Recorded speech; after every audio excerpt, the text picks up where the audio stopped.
Hi gaming guys, and welcome to episode 22 of Forget Your Warranty, the review series for Gran Turismo's aftermarket tuner cars.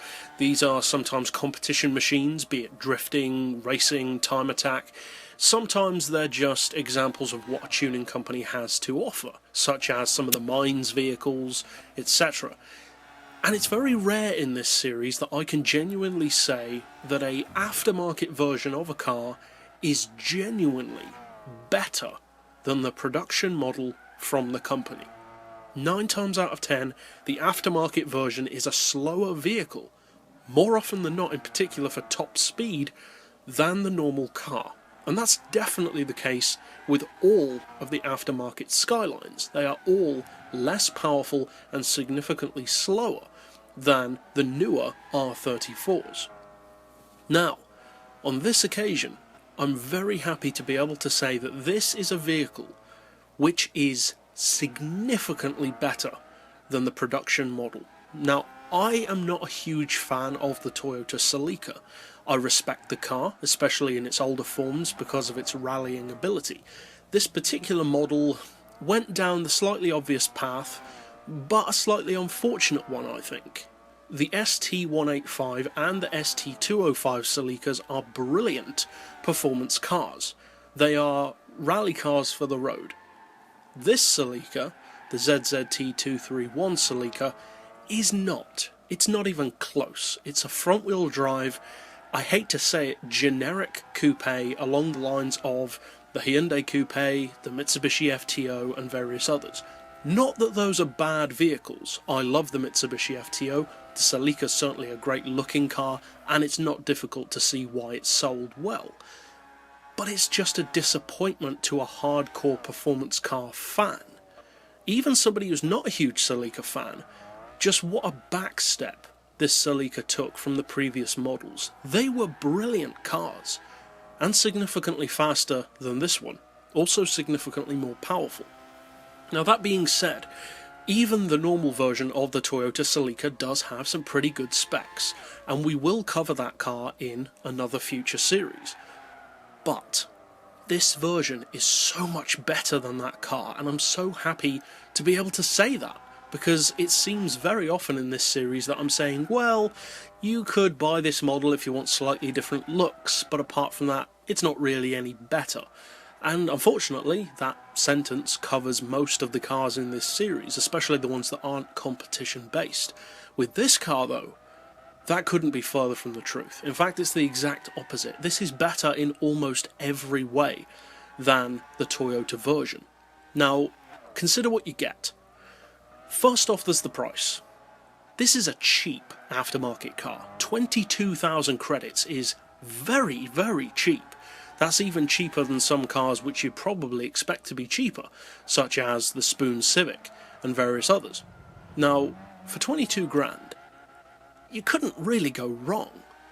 After all, that's not very much more at all than the production version from Toyota, which is like a 21, 22 grand car anyway. So what do you get for that? Because for the same price, surely it can't be that much better. And although in its form straight out of the factory dealership, it's not hugely better. The performance is better, but not by a massive margin. It's when you tune the car that you really realise just how much more potential this version unlocks from the Celica. Now, the engine is a 1.8 turbo, like in the mass production version from Toyota. It's front-wheel drive, which is unfortunate compared to the older Celicas, but that's the way it is. It weighs, interestingly, exactly the same, 954 kilos, which in the case of both cars is very impressive. That is extremely lightweight. And the most significant improvement is the power. So often I say about vehicles, if only we could get more power from these cars, because they deserve more. That's the case with the normal Celica. You're looking at just over 360 horsepower, which isn't bad, but it's certainly nowhere near what it deserves to be. This car has almost 100 horsepower more, 463. That is so much better. Now, you could go even higher, and justifiably so, but that's the maximum level of this car, and that is what it should be for Celica fans. Obviously, you're also putting out more torque at 289 foot-pounds, and the PP is about 44 points higher at 543. The horsepower per tonne is obviously better at 485, which is not bad at all. And as we said, the price is hardly any more expensive. It's a matter of a few hundred credits. Plus, you do get that advantage that I quote with many other cars in this series, in that it does, in my opinion at least, look better. You get a subtle, tasteful body kit, slightly changed headlights, or the headlight surrounds in particular.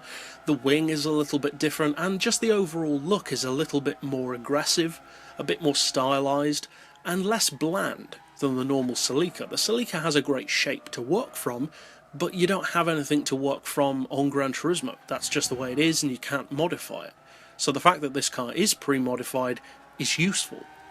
So overall, although I'm not a fan of this generation of Celica at all, really, I really am happy to be able to say, for those of you who are Celica fans, that you really do get a superb deal from this vehicle.